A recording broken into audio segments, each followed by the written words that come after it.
বীরভূমে নতুন core committee ঘোষণা হতেই ফ্লেক্সে স্বমহিমায় অনুব্রত মণ্ডল। সিউড়ির কার্যালয়ের সামনে ফ্লেক্স বসানো হয়েছে। মমতা বন্দ্যোপাধ্যায়কে ধন্যবাদ জানিয়ে লাগানো হয়েছে এই ফ্লেক্স। পাশাপাশি ফ্লেক্সে রয়েছে 5 কোর কমিটির সদস্যের ছবি। মমতা অভিষেকের পাশাপাশি অনুব্রত মণ্ডলের ছবিও রয়েছে এই ফ্লেক্সে। প্রসেনজিৎ মালাকার আমাদের প্রতিনিধি রয়েছেন আমাদের সঙ্গে। প্রসেনজিৎ, অবশেষে কেষ্ট ফিরলেন কেষ্টগড়ে। দেখো, একেবারেই তাই বলা যেতে পারে। মুখ্যমন্ত্রী মমতা বন্দ্যোপাধ্যায় বীরভূম জেলা নেতৃত্বের সাথে বৈঠকে বার্তা দেওয়ার পর বীরভূম জেলায় অনুব্রত মণ্ডল ফের পুনরায় ফিরলেন এবং যেটা আমরা দেখতে পাচ্ছি, একেবারে বলা যেতে পারে 5 জনের যে কোর কমিটি তিনি ঘোষণা করেছেন, সেই কোর কমিটির ছবি ফ্লেক্সে টাঙানো হয়েছে। সেখানে মুখ্যমন্ত্রী মমতা বন্দ্যোপাধ্যায়কে ধন্যবাদ জ্ঞাপন করা হচ্ছে। পাশাপাশি অভিষেক বন্দ্যোপাধ্যায়ের ছবি রয়েছে এবং অনুব্রত মণ্ডলের ছবি রয়েছে। এবং সব থেকে বড় বিষয় তোমাকে বলে রাখি, আগেও যখন মুখ্যমন্ত্রী মমতা বন্দ্যোপাধ্যায় অনুব্রত মণ্ডল গ্রেপ্তার হওয়ার পর প্রথম কোর কমিটি ঘোষণা করেছিলেন, তখনও কোথাও কিন্তু কখনো ফ্লেক্স লাগিয়ে এইভাবে প্রচার করতে দেখা যায়নি।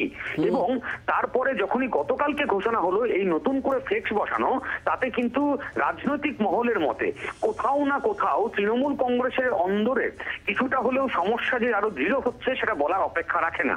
তার কারণ বিরোধীরা ইতিমধ্যেই তুমি জানো যে অভিযোগ করছে কাজলকে সরিয়ে দেওয়া মানে কাজল গোষ্ঠীকে সরিয়ে দেওয়া, আর সেই জায়গায় দাঁড়িয়ে অনুব্রত গোষ্ঠীকে প্রাধান্য দিয়েছেন মুখ্যমন্ত্রী, এমনটাই বিরোধীদের দাবি।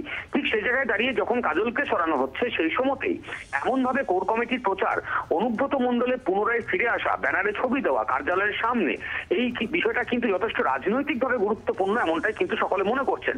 এবং তৃণমূল কংগ্রেস নেতৃত্ব, যদিও তাদের সাথে আমরা কথা বলার চেষ্টা করেছিলাম, তাদের বক্তব্য যে ফ্লেক্স লাগানো হয়েছে তার কারণ হলো নতুন করে যে কোর কমিটি ঘোষণা করা হয়েছে সেই কারণে দলের তরফ থেকে কাজ করা হয়েছে। কিন্তু প্রশ্ন উঠছে, হঠাৎ করে এমন ফ্লেক্স লাগিয়ে কোর কমিটির প্রচার করার প্রয়োজনীয়তা কেন পড়লো?